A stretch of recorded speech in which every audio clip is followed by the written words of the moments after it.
Oi pessoal, nesse vídeo a gente vai iniciar a parte final do nosso curso, que trata das integrais de superfícies, e assim como a gente fez na parte de integral de curvas, né, integral de linhas, a gente vai iniciar vendo superfícies parametrizadas, que seria o análogo à parametrização de curvas, e as áreas dessas superfícies.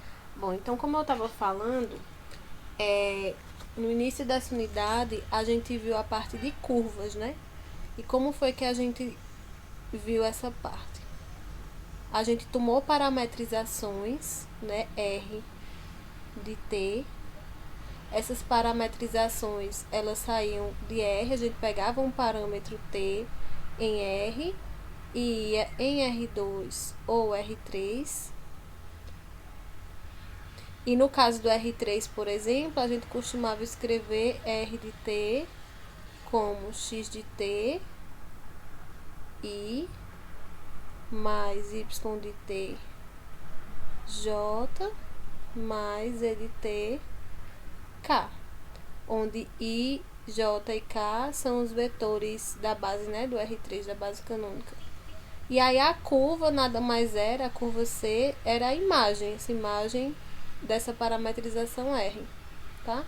Também a gente escrevia como equações paramétricas, né? X igual a x de t, y igual a y de t, z igual a z de t, com t variando de a até b. E isso era uma forma da gente representar uma curva, né? A gente já vinha no cálculo vendo outras formas, como y igual a f de x, ou uma forma implícita, x ao quadrado mais y ao quadrado igual a 4, por exemplo. É outra forma de expressar uma curva.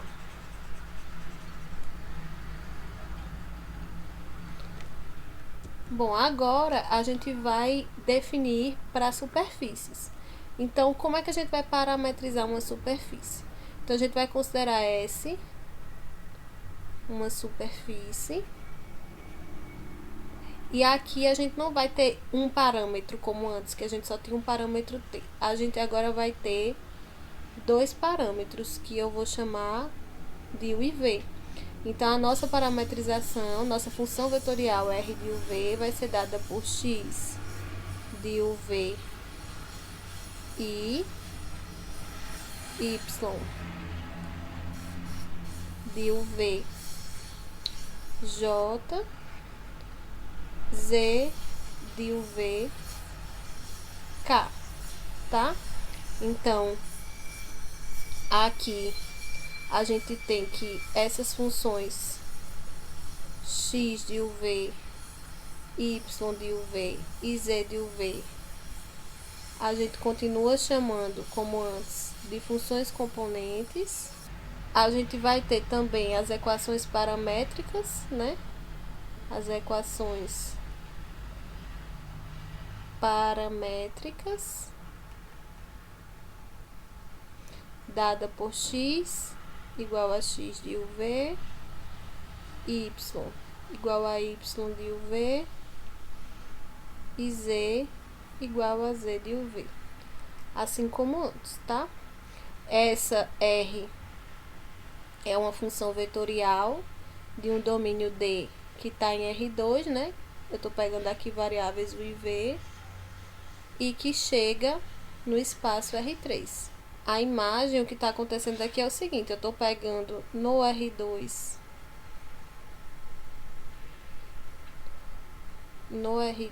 eu pego uma região D, perdão, aqui não é X e Y, tá? Aqui é U e V, né? Aí, pela R, pela função vetorial R, pegando os parâmetros U e V, eu levo isso no plano X, Y, no espaço X, Y, Z, numa superfície que eu vou chamar de S. Então, minha superfície S, no fim das contas, é a imagem da R de UV. Ok? Mas a gente, por simplicidade, vai sempre dizer que a parametrização é a superfície, tá? Superfície parametrizada. Por simplicidade, a gente diz isso.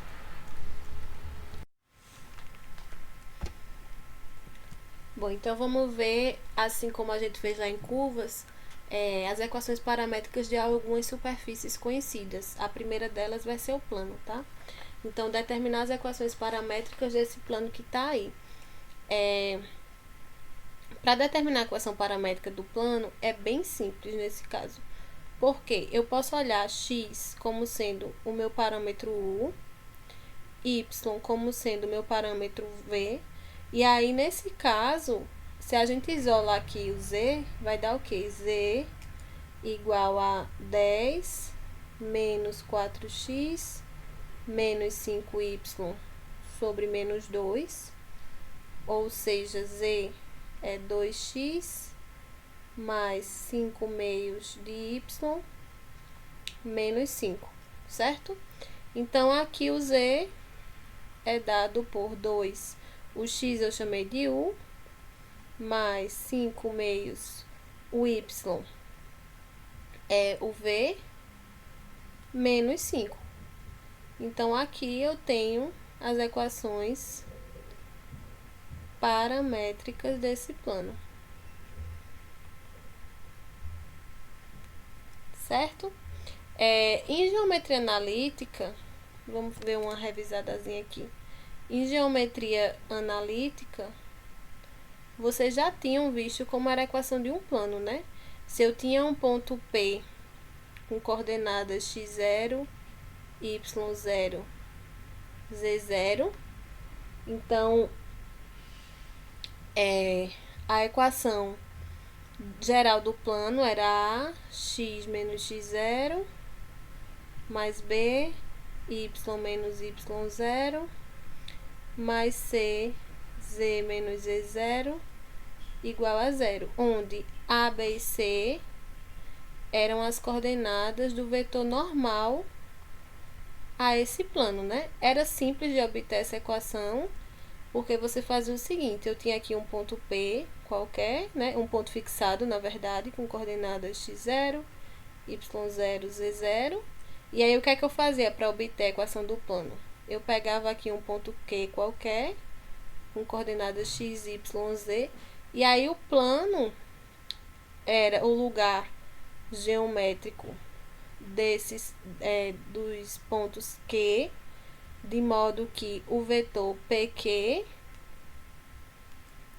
esse vetorzinho que está aqui, ele é perpendicular a esse vetor N, que a gente chama do vetor normal, né? Então, esse era o plano. E aí, vocês aprenderem geometria analítica também, que quando um vetor é perpendicular ao outro, o que é que acontece? O produto interno, né, de N por PQ dava 0. E é justamente o que tem aqui nessa equação, tá bom? Uma outra superfície bem conhecida da gente já é o cilindro, tá? Então, imagine que eu tô com o cilindro aqui nesse caso, só pra gente fixar ideias, esse cilindro vai ser com essa cara aqui, um cilindro circular, tá? Então, as seções aqui transversais são todas circunferências. E a ideia aqui é que seja um cilindro circular reto. A gente já viu, né, as coordenadas cilíndricas quando estava vendo integral tripla. Então, quando você pega aqui essa seção transversal, fazendo um corte em qualquer altura aqui, com o plano z igual a uma constante, tá? Essas seçõezinhas são circunferências, né? Então, a equação disso aqui é x ao quadrado mais y ao quadrado igual a r ao quadrado. E a gente já viu como é que a gente parametriza coisa dessa forma, né? A gente faz x igual a r cosseno. Lá a gente sempre fazia cosseno de t, mas aqui eu vou botar u. YR seno de U, onde esse U varia de 0 até 2π, é o ângulo, tá? Né? A gente tá... Vamos pensar isso aqui. Eu tô com essa circunferência vermelhinha que tá aqui. Se eu penso... Deixa eu tentar desenhar o melhor possível, mas imaginem sempre uma circunferência. Aqui o V...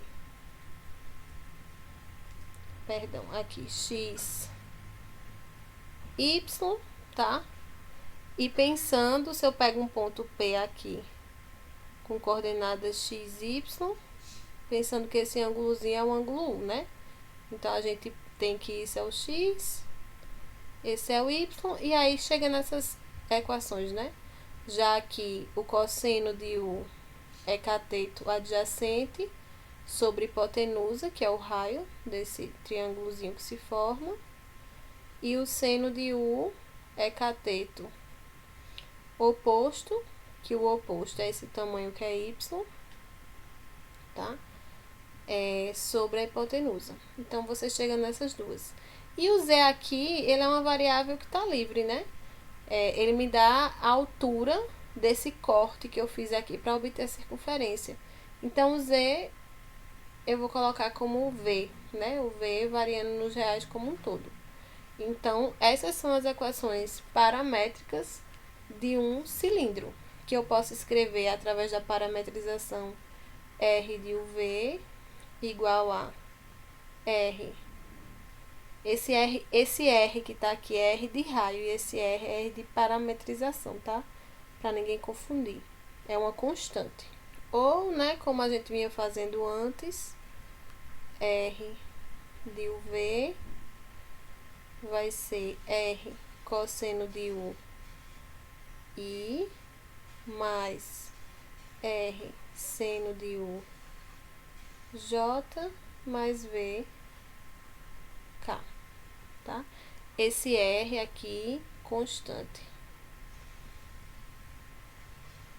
E sempre maior ou igual, maior do que zero nesse caso, tá?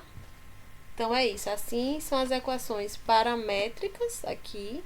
E aqui as equações vetoriais. A equação vetorial. O próximo exemplo é o exemplo da esfera, que vocês também já estão mais habituados por causa da parte de coordenadas esféricas, tá? Então, vamos lá tentar esboçar aqui uma esfera. Ficou até razoável o desenho, mas vamos lá. Então, como eram as coordenadas esféricas, né? Vamos dar uma revisada. Se eu pego aqui um ponto P com coordenadas x, y e z, e eu pego, vou trocar aqui a cor. Eu pego esse segmentozinho aqui, esse segmento me dá o raio dessa esfera, tá? Vou botar um que chame mais atenção. Que aqui eu vou chamar de A. Tá? Então, como aqui eu tô com a esfera bem na origem, ela tem a equação x ao quadrado mais y ao quadrado mais z ao quadrado igual, nesse caso, a ao quadrado, tá? Bom, aí como a gente fazia? A partir daqui, eu projeto o ponto aqui no plano XY, tá? Esse ponto P no plano XY. E aqui, no plano XY, ficou bem ruinzinho. Eu tenho as coordenadas cilíndricas. Então, isso aqui é meu raio R. Aqui eu tenho um ângulo θ, como lá nas coordenadas cilíndricas, tá? Eu vou reescrever aqui. Então, no plano X, Y, quando eu pego, eu tenho essa circunferênciazinha que tá ali no meio. Eu projetei aqui o ponto. Eu tenho um ângulo, o raio R e esse ângulo θ, que tá aqui, certo? Formando do eixo X até chegar em R, igualzinho que tá aqui. Pronto. Um outro ângulo que eu tenho também é o ângulo formado no eixo Z, no eixo positivo Z, até chegar nesse A, né, nesse segmento da origem até o ponto P, que a gente chamou de φ. Não é isso? E o φ, ele variava de 0 a π, porque não fazia muito sentido se eu pego um ponto desse lado, eu fazer uma volta todinha até essa reta aqui, né? Fazer uma volta todinha até chegar nesse outro ângulo. Pensar ele variando até 2π. Quando é mais fácil, só eu pegar aqui do eixo Z positivo e vir aqui para esse lado de cá, tá? Então, por isso que a gente fazia, por definição, o φ variar de 0 até π. Então, como aqui o θ é esse ângulo dessa circunferência no plano XY, o θ variava de 0 até 2π. E quais eram as relações que a gente tinha em relação a y? Aí vamos lá, para a gente tentar compreender. Quando a gente olha aqui para esse triângulo, vou escrever esse triângulo aqui em roxo, tá? Se eu pegar aqui o ponto P, esse tamanho aqui é igual a esse daqui de baixo em azul, que é R, e esse comprimento aqui é Z, tá? Então, tem um triângulozinho roxo que ele é assim.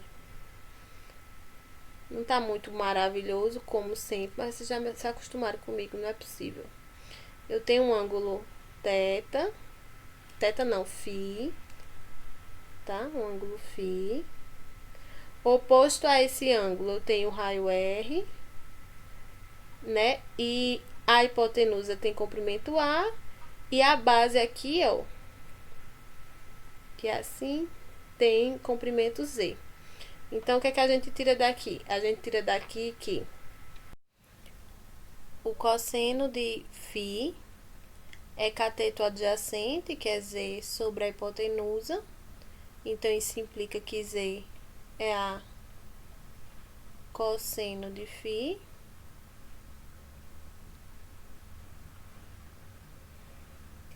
Certo? O seno de φ vai ser cateto adjacente, cateto oposto, perdão, R, sobre hipotenusa. Então, eu tenho que o R é a seno de φ. E considerando isso aqui, né, considerando as coordenadas cilíndricas que a gente viu, as coordenadas polares, no fim das contas, na verdade, eu tenho que x é R cosseno de θ, só que R é a seno de φ. E o y é R seno de θ, que vai ser a seno de φ, a seno de φ e seno de θ. Então, a gente concluiu o quê? Como é que são as equações paramétricas nesse caso? As equações paramétricas vão ficar, né? X igual a seno de φ cosseno de θ. O y vai ser a seno de φ seno de θ. E o z a cosseno de φ, onde o φ varia de 0 a π e o θ de 0 a 2π. E a equação vetorial fica R, dependendo dos parâmetros φ e θ, vai ser a seno de φ cosseno de θ I, mais a seno de φ seno de θ J, mais a cosseno de φ K. Então, essa é a equação vetorial. Então, são superfícies parametrizadas, né? Saindo um pouco dessa linha, vamos lembrar um pouco de superfície de revolução lá do cálculo N2. Então, no cálculo N2, quando você estima uma função y igual a um f de x, com x variando de a até b, vocês tinham o gráfico dessa função f. E como eu falei, aqui o x está variando de a até b. Aí, perguntava-se às vezes, né, pela superfície de revolução, você girava essa curva dada pelo gráfico da função f em torno de um eixo, poderia ser em torno do x ou em torno do y, e aí você criava uma superfície, né, que era chamada de superfície de revolução. Tá maravilhoso. O que é que acontecia com essa superfície de revolução? Quando você pega as seções transversais aqui, ou seja, quando você faz um corte paralelo ao eixo y, você vai ter circunferências, tá? Nessas seções transversais, cujo raio dessa circunferência é determinado justamente pela função f, tá? Então, a gente vai tentar visualizar isso no R3. Como é que fica no R3? Bom, então aqui eu tenho uma tentativa de imitar esse desenho que tá aqui, tá? Só que no R3. Então, o que é que eu posso observar? Eu vou olhar para essa seçãozinha que tá bem na pontinha mesmo, porque acho que fica melhor de vocês visualizarem. Então, se eu pego um ponto P aqui e projeto ele nesse plano XY, né? Esse comprimento aqui é Y. Esse comprimento todinho é o raio dessa circunferência, então é a função f. E esse comprimento aqui, essa altura, é a altura z da superfície, certo? Então, deixa eu tentar desenhar esse círculo aqui. Pronto. E esse comprimento todo aqui, até o finalzinho, também é o raio da circunferência, é f, né? Comprimento todo é f. Então, se eu penso aqui no ângulo θ, quais são as relações que eu vou ter aí? Eu vou ter que o cosseno de θ é cateto adjacente sobre hipotenusa. Então, eu tiro que y é f de x cosseno de θ. Eu sei que seno de θ é cateto oposto sobre hipotenusa. Então, z é f de x seno de θ. E o x vai ser um dos meus parâmetros. Então, como é que vão ficar as equações paramétricas? Eu posso chamar de EP só. Fica x igual a x, y, f de x cosseno de θ, e o z é f de x seno de θ. O x aqui, deixa eu colocar aqui um separadorzinho. O x aqui está entre A e B, e o θ está entre 0 e 2π. E aí, chegou nas equações paramétricas, vocês fazem a equação vetorial. Para finalizar essa parte de superfície parametrizada, vamos ver plano tangente, tá? Então, pensa que você tá com uma superfície S, uma superfície qualquer, e eu tenho um ponto P, dado por x0, y0, z0 nessa superfície S, tá?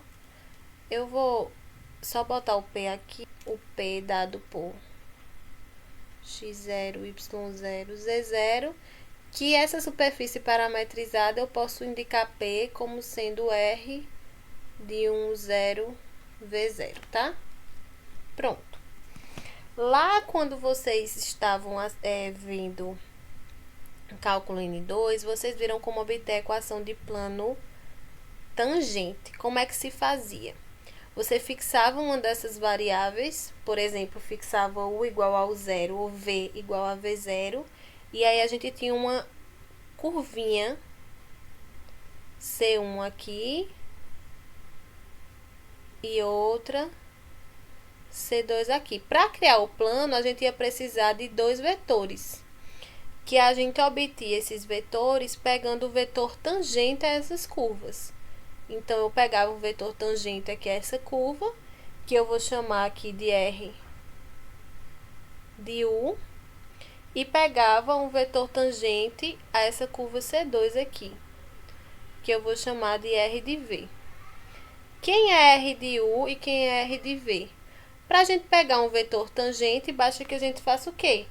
Derive, né? Então, se eu tenho uma parametrização R de UV dessa superfície S, a gente já sabia o quê? Que isso é dado por X de UV e Y de UV J, Z de UV K.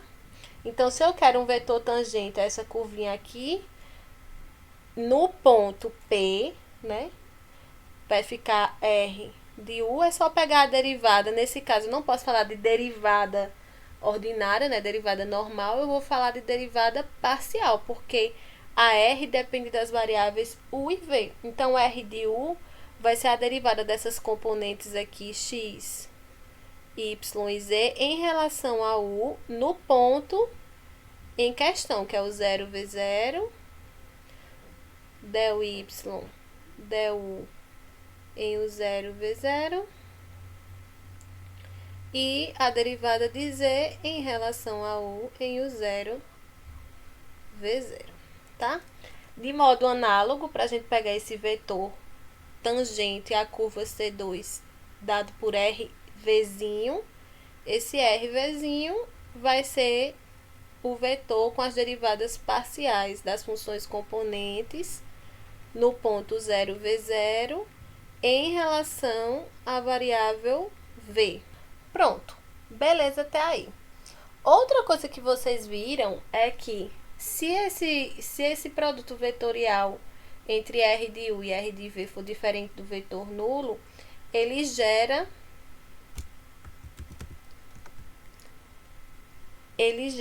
um vetor que é perpendicular simultaneamente a R de U e R de V. Então, o produto vetorial entre esses dois vetores é um vetor que é perpendicular a R de U e R de V. Ou seja, esse vetor, se eu considerar aqui o plano tangente, vamos ver se eu consigo fazer vocês imaginarem um plano aqui tangente, tá? A essa superfície S. Esse vetor, ele não ficou muito bom não, como sempre. Mas esse vetor em verde aqui, ele é o vetor normal ao plano tangente à superfície S, passando pelo ponto P, tá? E como eu falei lá no início, para a gente escrever a equação de um plano, a gente precisa do vetor normal, né? Então, o vetor normal ao plano tangente a S, que passa por P, é dado por, obviamente, se esse produto vetorial não for o vetor nulo, né? N, que é o produto vetorial de R por U.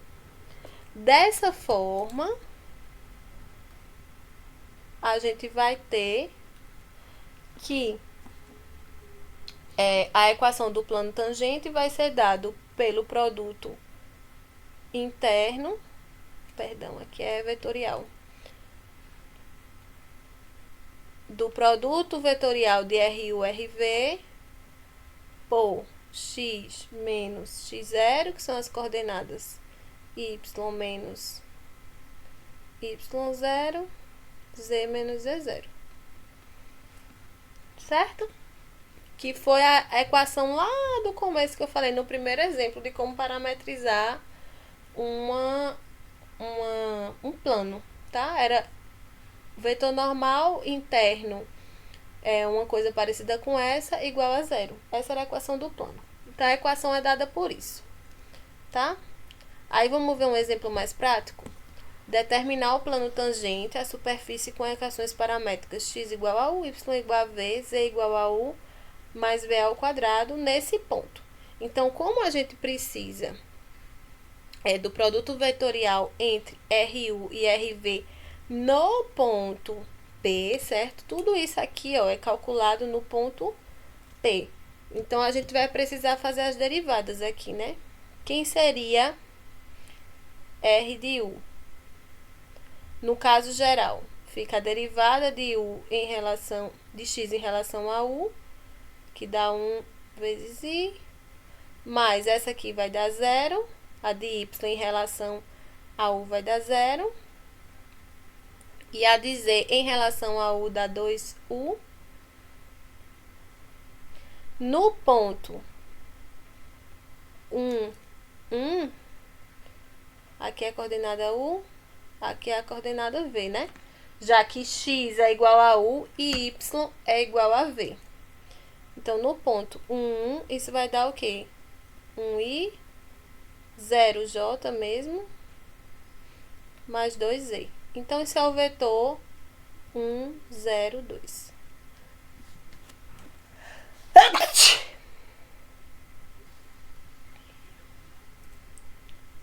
Quem é R de V? Caso geral. Vou derivar tudo isso aqui em relação a V. Derivada de U em relação a V dá 0. Derivada de V em relação a V dá 1.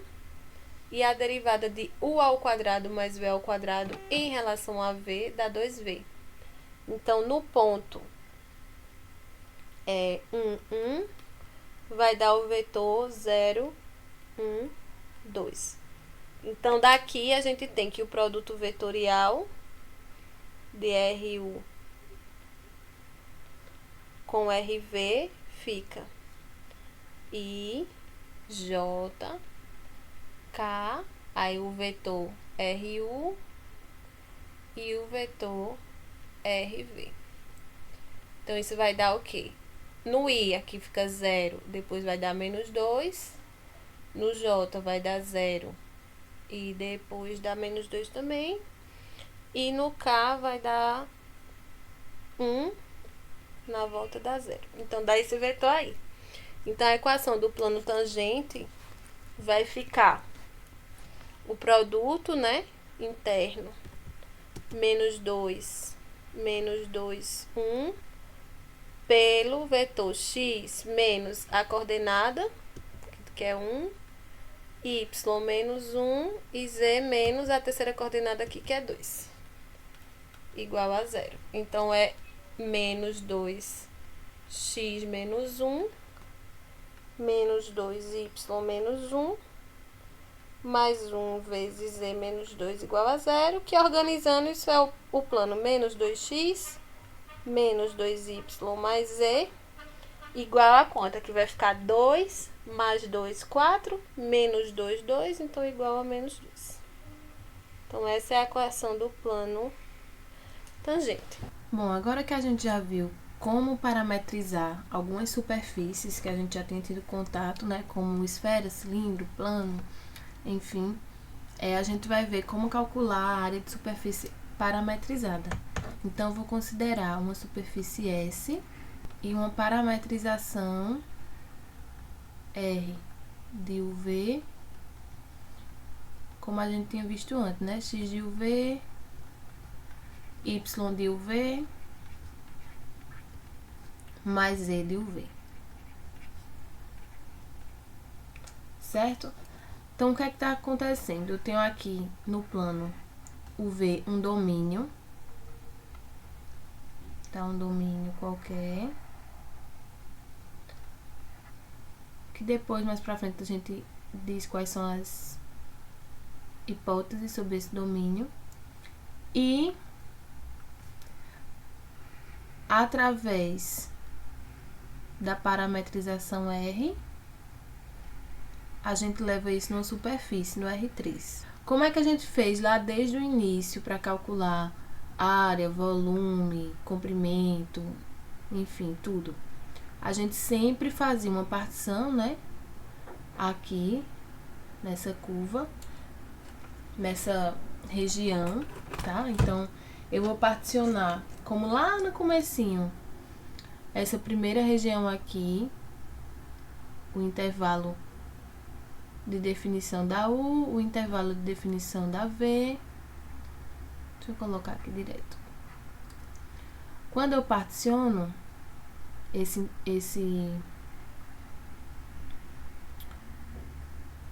essa região, eu crio aqui um retângulo, tá?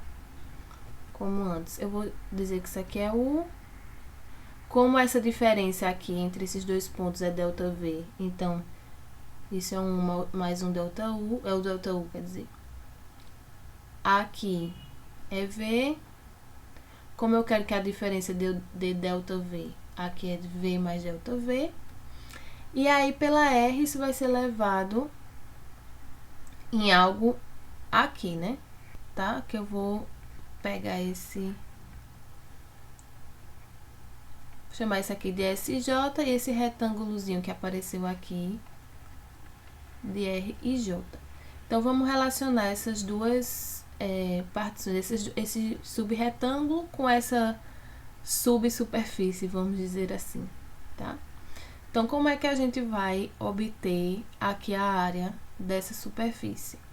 Como vocês viram lá no vídeo de mudança de variável, a gente vai aproximar, né, esse comprimentozinho aqui, ΔV, né, esse segmento aqui, vai ser levado pela R nesse arco aqui, e esse outro, ΔV, aqui em roxo, vai ser levado pela R nesse arco. Lá a gente fazia com a transformação T, algo bem parecido. Então, esse arco que está aqui em vermelho, ele pode ser aproximado por um vetor. Vou colocar outra cor que eu acho que ficou ruim. Vou pegar o preto mesmo. Por um vetorzinho, tá? E esse em roxo também. Como é a cara desse vetor? Então, se eu tô aqui com essa superfíciezinha, SJ, esse pedacinho da minha superfície S, esse vetor aqui que aproxima esse comprimento de arco, ele é dado é o vetor tangente, que nesse caso seria o RU, que a gente já acabou de ver, vezes o ΔU, para a gente ter essa compensação, porque RU a princípio é um vetor que só tangencia essa curva, né? O comprimento dele pode ser maior, pode passar aqui, né? E aí, quando a gente compensa com ΔU usando o teorema do valor médio, a gente de fato aproxima. E esse outro vetor aqui tangente, ele é dado pela derivada em relação à variável V vezes ΔV. Aí vocês viram lá em geometria analítica que quando vocês têm dois vetores, a área do paralelogramo, certo? A área do paralelogramo, que é formada a partir desses vetores, ele é dado pelo quê? Pelo produto vetorial, né? Pelo módulo do produto vetorial, na verdade. Dessas duas coisas. ΔU, produto vetorial de RV por ΔV. Certo? A área desse paralelogramo aqui em verde é esse módulo desse produto aqui, produto vetorial. E ele aproxima bem a área da SIJ. Então, a área de SJ é aproximadamente o módulo desse produto vetorial. Então, se eu quero aproximar a área da minha superfície S, eu vou fazer isso para todo para toda subsuperfície, vamos dizer assim, né? SJ. Então, eu vou ter que a área de S, ela é aproximadamente a soma de I igual a 1. Aquele somatório de rima, né? Que a gente tinha antes. Soma de J igual a 1 até N. Da área de cada S e J que tá aqui. Que é RU, produto vetorial com RV, delta U, delta V. E aí, pra gente obter a área mesmo, o que é que a gente faz? Passa o limite fazendo delta U, delta V tender a zero, e aí a gente chega na definição, que é que se eu tenho uma superfície parametrizada, uma superfície suave. O que é uma superfície suave? A gente tá pegando uma superfície aqui que você consegue obter esses vetores tangentes. Ela não tem um bico, né? Em um determinado ponto. Porque se tivesse um aqui, não um bico, né? A gente não conseguiria pegar vetores tangentes a essas curvas que a gente obtém quando fixa uma das variáveis, seja U ou seja V. Então, a gente tá pegando a superfície bonitinha, tá? E aí, se a gente pega uma superfície suave parametrizada por essa parametrização assim que eu disse antes, de forma que essa parametrização só cobre a S uma vez, tá? Quando abrange o domínio D, então a área é dada por isso, tá? Lembrem que isso aqui, ó, lá para o retângulozinho inicial, é justamente a base vezes a altura. Então, isso aqui é o delta A, né? Do retângulo. E aí, fica, quando você passa o limite, o somatório vira integral dupla sobre a região D. O produto interno se mantém. E o dA é o delta A, né? Então, é isso aí. O R de UV, o R de U, a gente acabou de ver antes que a gente faz as derivadas parciais. No fim das contas, R de U vetorial R de V, isso é dado por I, J, K. As coordenadas de R de U, que é a derivada das funções componentes em relação à variável U, e as coordenadas de R de V, que são as derivadas das funções componentes em relação à variável V. Certo? E aí você faz esse cálculo módulo. Lembra um pouco aquele que vocês viram lá do jacobiano, integral, mudança de variável, tá? E aí vamos ver um exemplo, que é a área da esfera.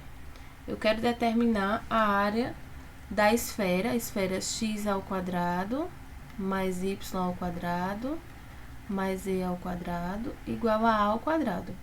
A gente já viu, quando eu falei da parametrização da esfera, que as equações paramétricas são x igual a seno de φ cosseno de θ, y igual a seno de φ seno de θ, e z igual a cosseno de φ, onde o φ varia de 0 a π e o θ varia de 0 a 2π. Então, essas são as equações paramétricas. Se a gente quer, logo, essa variação aqui de φ e de θ é o que determina a região D, tá? Então, como é que a gente vai calcular a área? A gente precisa primeiro calcular o produto vetorial entre R de U e R de V. Que nesse caso não é R de U, né? As variáveis são φ e θ, certo? Então, vai ficar I, J, K derivadas da parametrização em relação à variável φ. Então, vai ficar A cosseno de φ, cosseno de θ. A de y é A cosseno de φ, seno de θ. E a de z menos A seno de φ. Agora, as derivadas parciais da x, y e z em relação a θ. Então, fica menos A seno de φ, seno de θ. Aqui fica a derivada do seno vai dar cosseno, né? Então, fica seno de φ, cosseno de θ. E esse último, como não depende de θ, dá 0.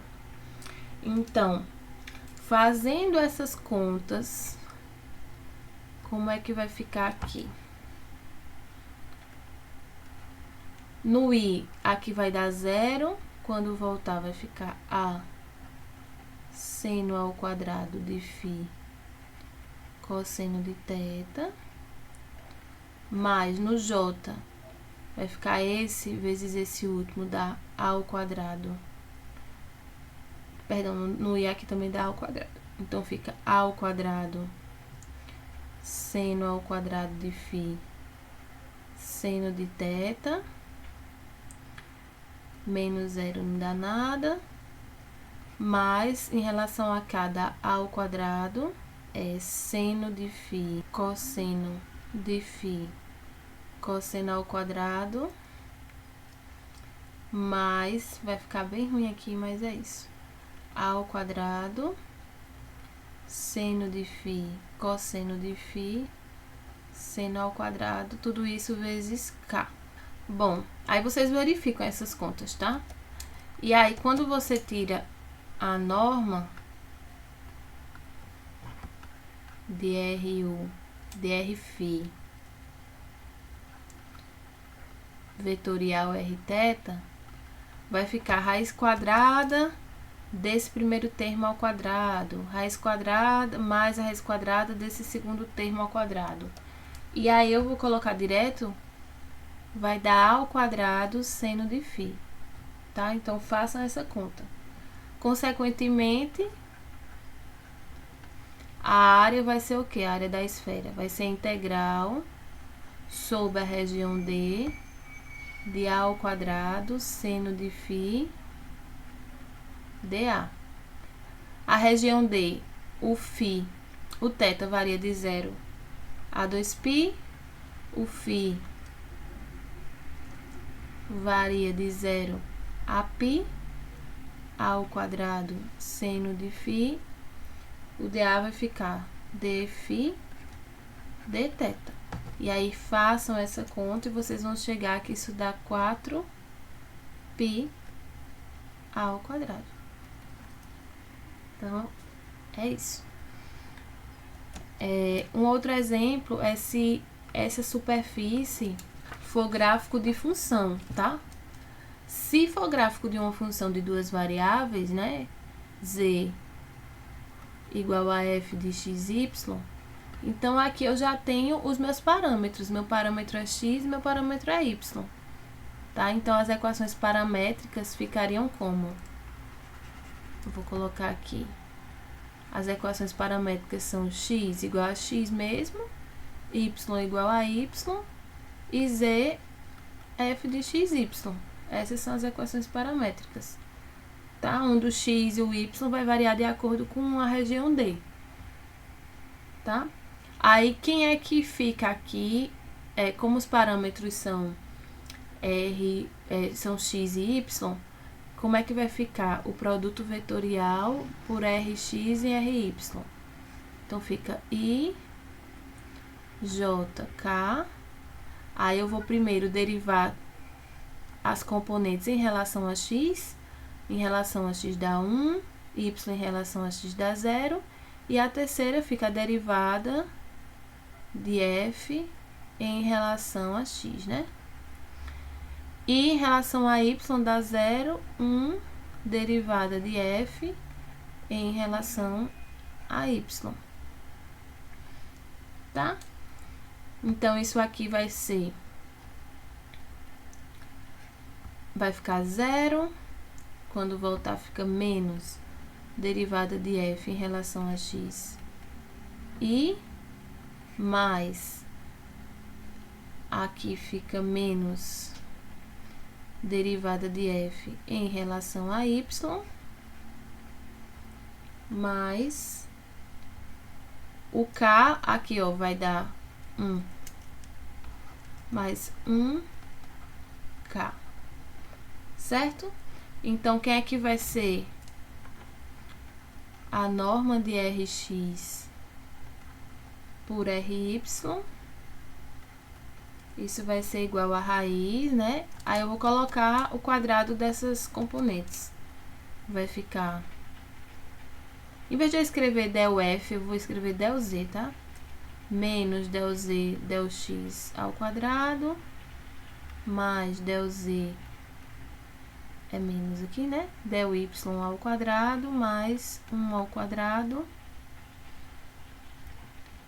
que reescrevendo é 1 mais derivada de z em relação a x ao quadrado, derivada de z em relação a y ao quadrado. Então, se eu tô com um gráfico de uma função qualquer, a área dessa superfície S é dado pela integral sobre a região D de 1 mais derivada de z em relação a x ao quadrado, derivada de z em relação a y ao quadrado, a raiz quadrada disso tudo, dA. Bom, então o vídeo já está bastante longo, né? O próximo vídeo que a gente vai ver é sobre integrais de superfície, né? Quando eu vou definir como foi feito para a integral de curvas, que era a integral de linha. E se ficar alguma dúvida, eu faço exemplo na aula síncrona, tá bom? É isso e até o próximo vídeo.